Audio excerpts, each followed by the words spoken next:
Now with Amphibia, Anne has Amphibia, of course. Anne has brown hair, Sasha's blonde hair, Marcy has black hair. And I've told you about all the other redhead frogs from Amphibia and girls from Earth they've encountered in my previous video. But yeah, honestly, I guess if any of them comes close to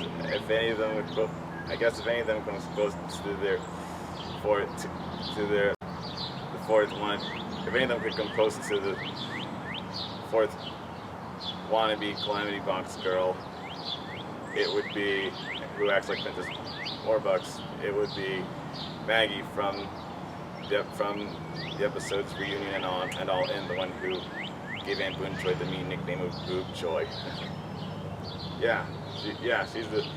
I think Maggie is the Princess Warbucks to Anne Boonjoy's Blossom, Marcy's Bubbles, and Sasha's Buttercup.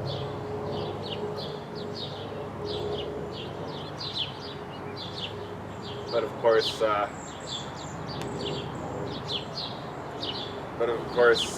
All-In also gave us. But of course, All-In gave us a throwback. But of course, All-In also gave us a throwback character to a previous era of Disney Channel. Back in the olden days of ABC Kids. Someone else would be a much more helpful ally, who happens to have red hair and also inspired Anne Boonjoy, and also inspired Matt Braley's creation of Anne Boonjoy, and that is Pepper Ann, who, like I told you, I told you before, I think the 59th, Matt Braley has said he's interested in making these specials, and he's definitely interested in making specials and spin-offs in the near future if Disney Channel wants that for continuation of Amphibia several years from now. So, yeah, once again, I think the 59th episode should be a spin-off. These should both be 1-hour specials. I think the 59th episode should be a spin-off focusing on Sasha's and Marcy's families. And, Sasha and Marcy's personal dynamics with their families from before and after, before they went to Amphibia and after they came back. And the 60th episode should have, Matt Braley could finally do the story he wanted to do with Sprig and Ivy and their families going to the new continent, while Maddie and Marcy fans should also get the follow up to that episode focused on 2 side characters that it deserves, in which, Maddie and Marcy can finally have the payoff to the ultimate story arc and conclusion of Amphibia. If Maddie Flower got to create her own new magic portal because she missed Marcy and Anne more than she's willing to admit, and she also wants Sprig to have a chance to see them again.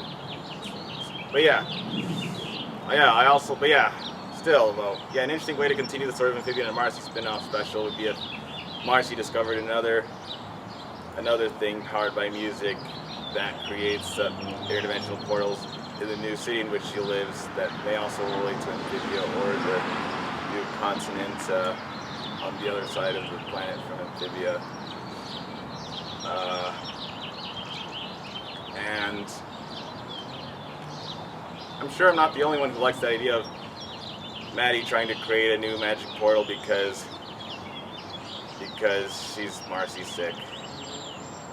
It's like being homesick, except Maddie's already home, but she misses Marcy and wants to see Marcy and Anne Boonjoy. She wants to see Marcy and Anne Boonjoy again. That would be a pretty cool conclusion arc for Maddie Flower and Marcy Wu, actually. And yeah, the 60th episode. But yeah, like I said, the 60th episode should also be a crossover special in which the Boonjoys have in which Anne Boone Choi, Sasha Weber, and Marcy Wu have a third music, or maybe somebody in Sasha's hometown after Marcy visits for his birthday. Yeah, I'd like to see them have a third musical showdown, which would hopefully help to power up the new supernatural artifact that Marcy found. That would help them. That could help them get back to Amphibia and reunite with the flowers, the planters, and the sundews again after 10 years of isolation and between dimensions. I'll be right. Yeah, I'm sure I'm not the only one who wants to see Anne Boone Choi and Pepper Ann and together at last. If they got to make music together in the third Fill Me This type of episode. Oh, but you better catch her quick. But you better catch her quick, because I just saw Pepper Ann running away from the amphibian robot invasion like everyone else. So you're bailing. So Pepper Ann's running. So and Boone Choi, you better go catch her. I saw Pepper Ann running away just now. So and Boone Choi, you better go catch her. Catch her if you can, Pepper Ann. It's no big deal. Yeah, no big deal. And that's my summary of where my mind is at right now with the Amphibia and the VeggieTales show.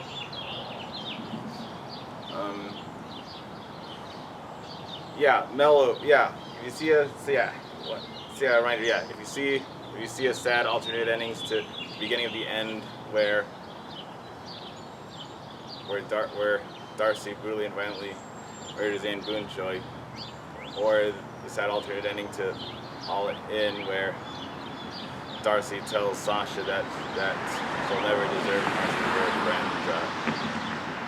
Yeah, those alternate ending animatics aren't real. They were drawn by those are fake animatics drawn by both. But there is a real alternate ending animatic for The Hardest Thing, which was drawn by Joe Johnston, one of Amphibia's directors and storyboard directors, in which 78 years after the end of The Hardest Thing, the 92-year-old Anne Boone Choi goes back to the Guardian, and Anne should be ready to take her place, I explained, but unfortunately the 92-year-old Anne Boone Choi forgets or pretends to forget about the deal that she made with the Guardian, where she could pass on, where Anne Boone Choi could pass on to become the new Guardian of Calamity Stones and all space and time in the multiverse.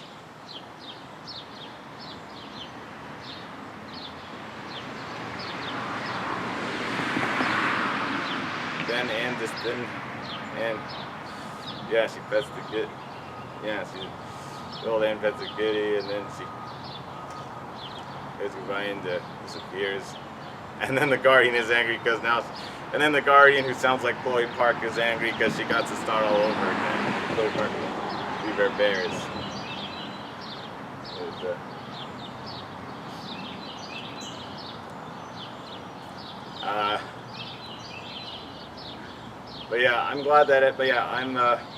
I'm glad Joe Johnston told us that additional ending to The Hardest Thing, which could have worked as a joke post-credit scene, isn't canon, because that would really have taken away from the serious emotions from the rest of the episode. The Hardest Thing, hopefully.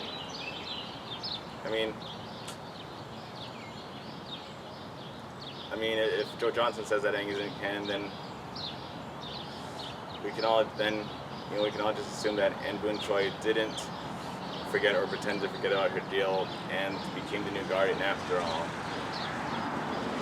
With Sprig Planter as her timekeeper aide, because you remember that funny thing from the end of remember that funny thing from Planner Check-In. Rick Planner says, "I'm the Time Lord now." Yeah, you should get to. Yeah. Yeah, it's big.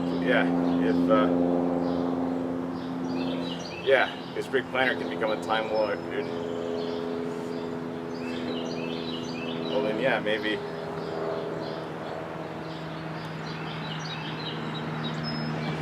Yeah, that would be pretty awesome if it also led to Big Planner being a cosmic being like in room showing after their lives.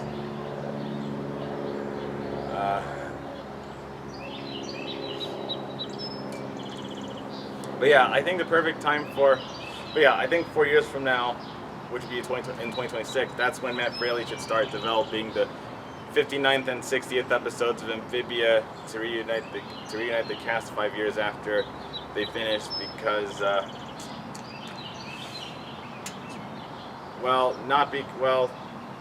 and the reason why I decided so that then it can come out in 2027, and the reason why I thought it should come in, why I thought we should get to see the 59th and 60th episodes in 2027 and not 2032, which really would be 10 years after the last episode aired, is because 2027 is, it's 5 years after the ending, which would be enough time for viewers who grew up with Amphibia for young kids who grew up with Amphibia to get to see it to get to see it again if they're still watching, to see new content again if they're still watching Disney Channel 5 years later, because they haven't grown up too much since the end of the original show's run. But at the same time, the reason why I think 2027 would be the perfect time to air an additional 2 episodes, a spin-off special for Marcy and a crossover special with Pepper Ann, is because musical showdown, which would give him a great excuse to bring back Pepper Ann, is because that's when the Pepper Ann series turns 30 years old. I think it's great for Matt Fraley that the 5 years after the year that comes 5 years after the finale of Amphibia also coincides with the 30th anniversary of Pepper Ann.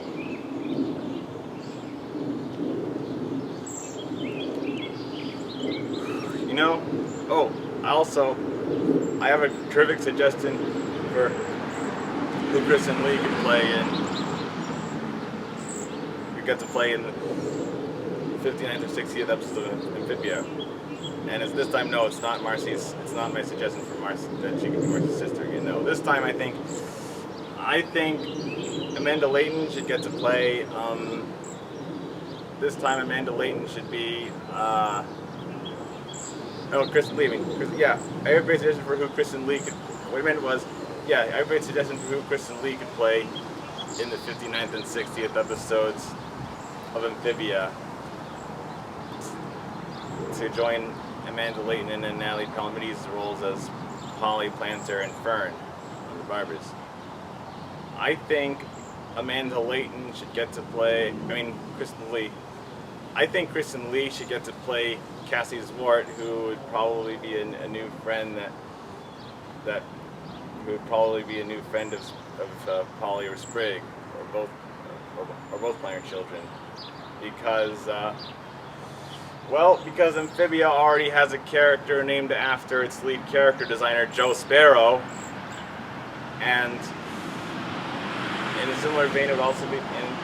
I think it would also be kind of nice if Amphibia had it. Amphibia could give Kristen Li the 59th and 60th episodes of Amphibia to come 5 years from now. They could give Kristen Li a character around Sprig and Polly's age to play. They could give Kristen Li a character to play who's around Sprig and Polly's age, who is named after one of Amphibia's storyboard artists because her last name is Zwart, which is Wart with a Z, and it fits the theme of frogs who, they even live in a town that's named Wartwood. It's got Wart in the name. That's why I think,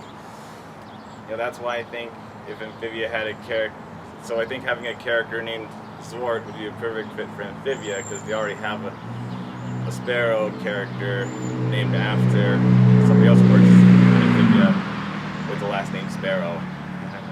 That's cute. And once we have together Polly Plantar, Fern, and Cassie Zwart, the amphibious trio of Powerpunch Frogs will finally be complete. Awesome.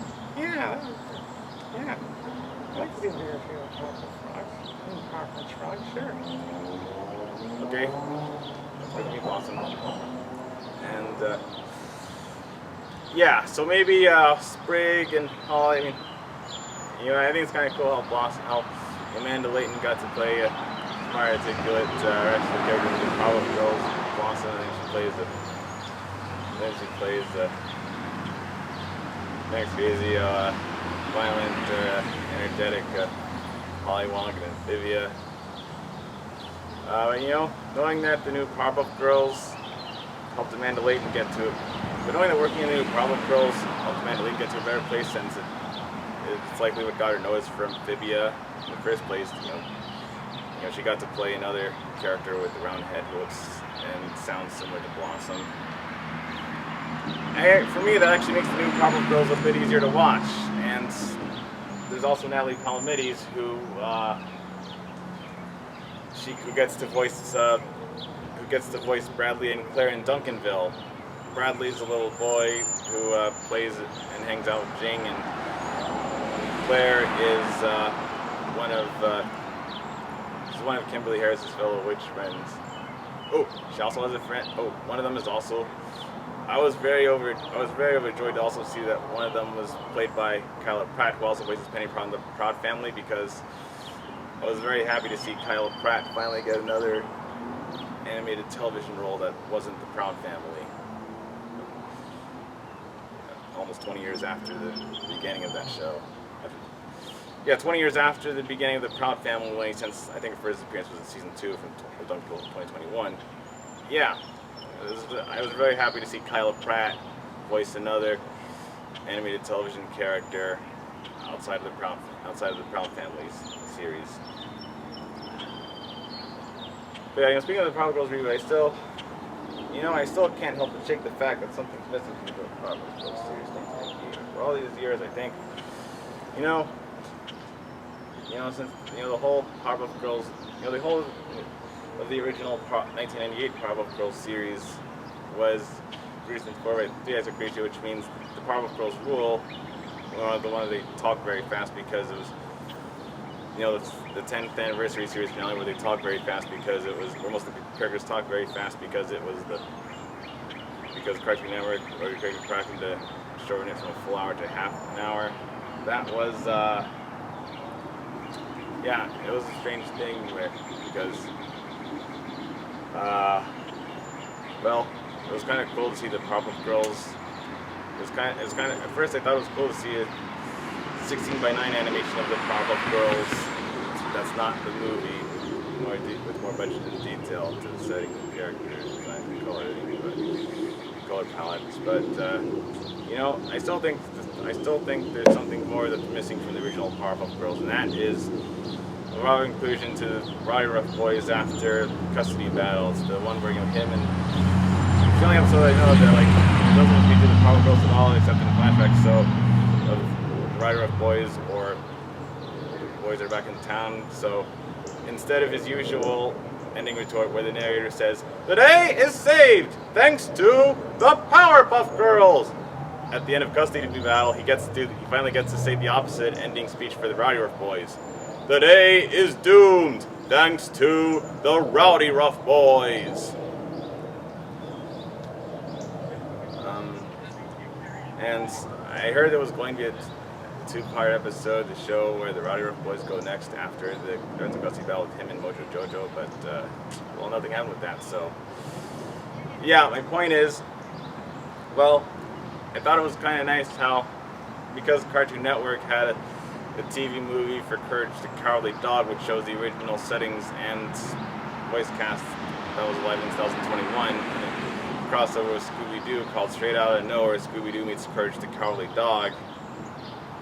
Well, that's why I believe Cartoon Network should also do the same for Maxwell Adams rejected the Grim Adventures of Billy and Mandy movie and the Galactic Kids Next Door, because gosh darn it, lots of kids, I'm sure more, Cartoon Network, more of the kids these days than you think should, I'm sure there are more kids today than you think who know what the Grim Adventures of Billy and Mandy and Codename Kids Next Door are, especially if they watch the Alpha J shows or Jordan Fringe or Nostalgics videos about them, and were compelled to watch it online somewhere. Because if you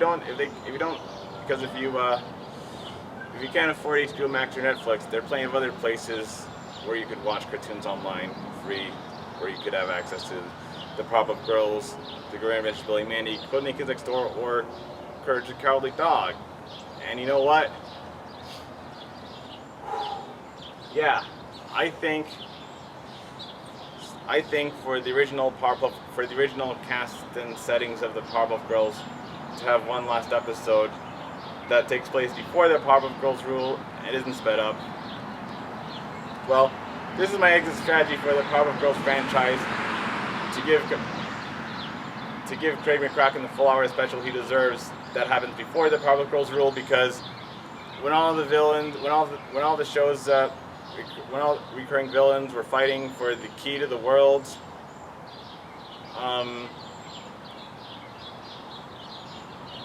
well, you see, I noticed the Rowdy Rough Boys were the only, they're the only villains who weren't there, so that's why I think, so here's my ambitious idea for how Cartoon Network could end the Powerpuff Girls for good, to win back the crowd the same way they did with the Courage the Cowardly Dog, Straight Outta Nowhere, crossover with Scooby-Doo.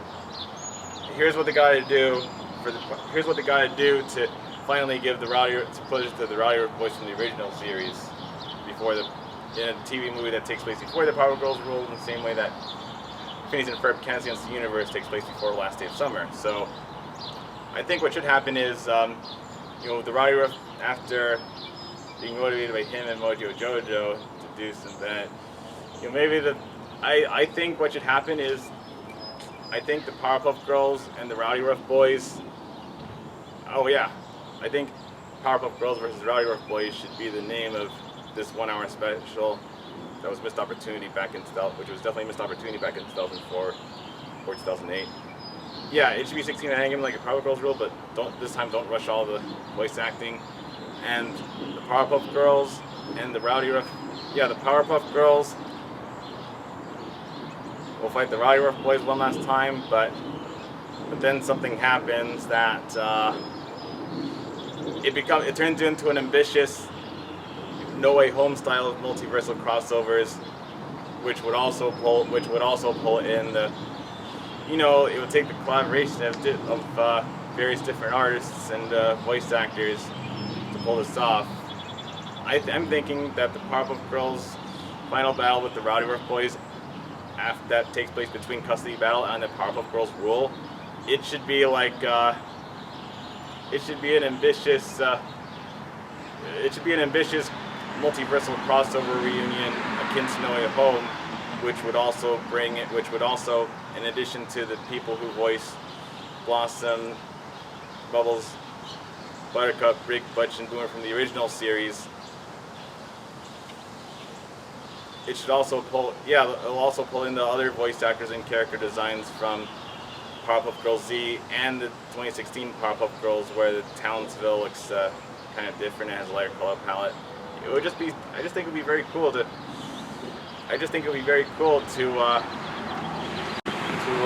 bring together many of the artists and animators and each group of Powerpuff Girl and Rowdy Rough Boy voice actors to come together for a very good send-off for the Rowdy Rough Boys and Powerpuff Girls.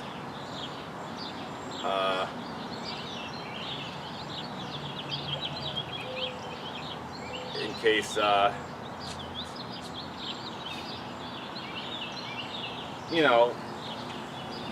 because you know, in case the live-action CW Powerpuff series fails.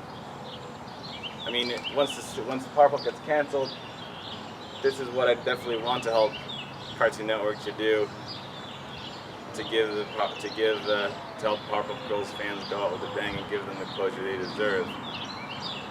Have a weird, wild multiversal crossover reunion between the cast of all three Powerpuff Girls, which would throw in some good jokes and references to the other shows. Or actually, maybe it'll be No Way Home, or maybe in a way it's No Way Home in reverse, because the main action before and after the multiverse opens up happens would in this case take place in the world of the first Powerpuff Girls series from 1998, whereas in No Way Home it was in the universe. It started in the universe of the third Spider-Man series on Holland.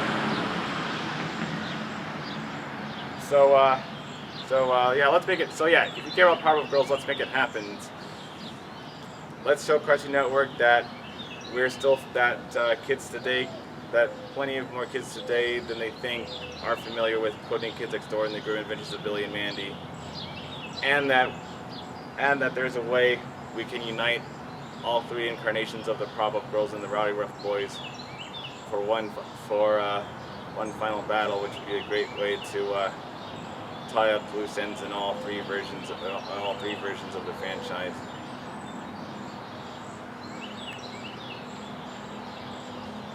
Because I think it'd be pretty cool if the original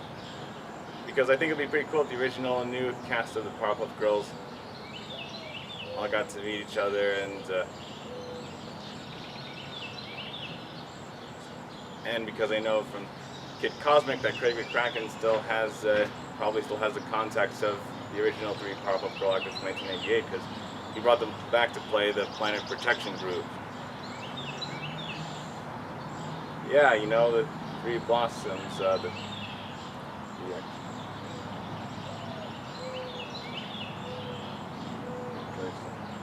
three Bubbles act. I just bring together, you know, the three different Bubbles actors: Tara Strong, Marika Hendricks, and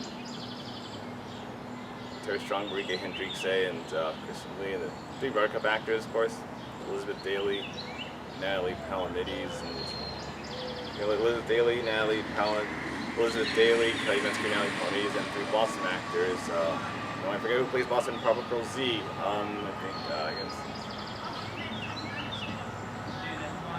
I think it's Kathy Cavallini, Saffron Henderson, and Amanda Layton. I hope I didn't guess my Blossom actor wrong.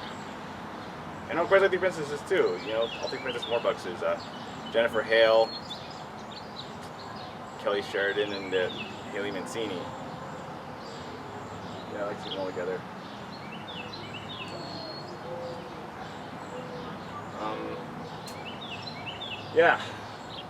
With all these the Powerpuff Girls, the new Amphibia's allowed to have its own cast. I mean, it's okay, it doesn't need to get all three Powerpuff Girls actors, because, they already got plenty of other cast members from other cartoons and shows, right? You know, we got, and they already have, for Frog's sake, we already have Alex Cherish, Christian Shaw, Jason Murphy from Gravity Falls, Anika Noni Rose, Keith David, and Kevin Michael Richardson from The Princess and the Frog, and we even got Michelle Dockery and Hugh Bonneville from Downton Abbey.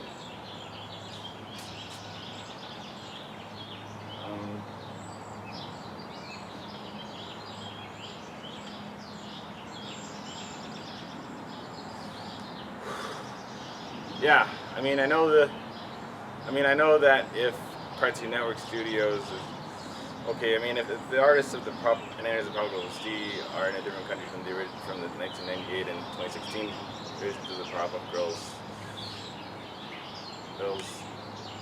if it's impossible to get them, of course, I know that if Cartoon Network Studios' own artists had to make new versions of the anime Powerpuff Girls, they look kind of different, but it should definitely be possible to get the same cast of English dub voices from who did the Powerpuff Girls, who came from Vancouver to work in the same production with Los Angeles voice actors from the Powerpuff Girls 1998 and 2016. And yeah, with the new Blossom Boys and Polly Plantar, it's like how easy it is to make other comparisons between Amphibia and the Powerpuff Girls, like the colors of the Calamity Box trio, right? You know, first it was King Andreas, Leaf, and Beryl, and then we have after them we have Boon Choi, Sasha Lee Bride, and Marcy Wu.